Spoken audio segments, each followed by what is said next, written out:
जी संघ आज भी डॉक्टर जी और गुरु जी के मूल विचारों के अनुरूप चल रहा है, वो कैसे चल रहा है?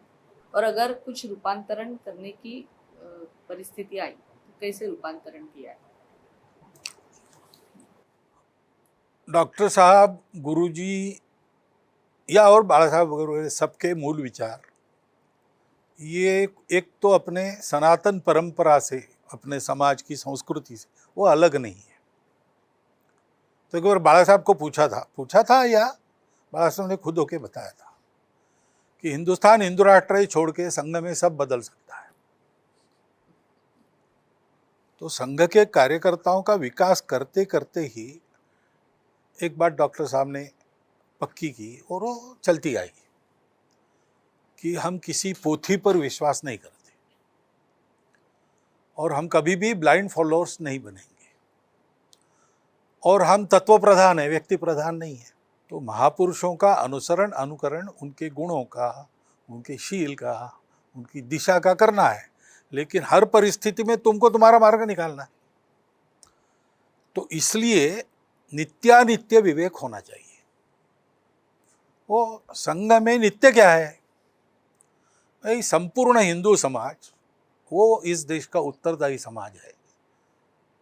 इस देश का स्वभाव संस्कृति वो हिंदुओं की संस्कृति है। तो ये हिंदू राष्ट्र है।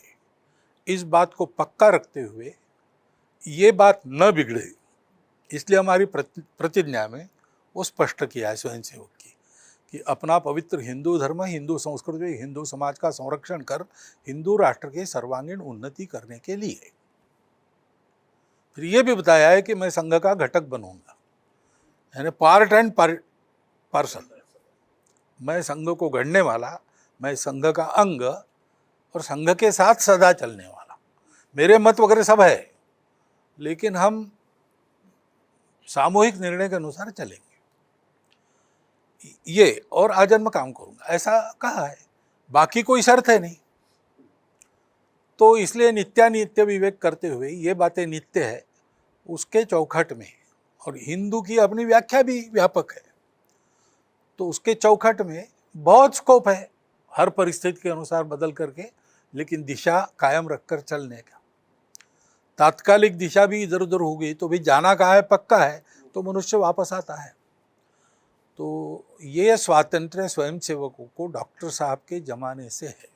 तो जो निर्णय दिया है वो मानना है, ये स्वयंसेवक मनस्थिति कर चलते हैं। इसलिए सबको करने का स्वातंत्र्य भी है और सबकी एक दिशा भी कायम रहती है। तो नित्य हमने कायम रखा है, अनित्य ये देश काल परिस्थिति के अनुसार हम बदल के चलते हैं। ऐसे कई उदाहरण।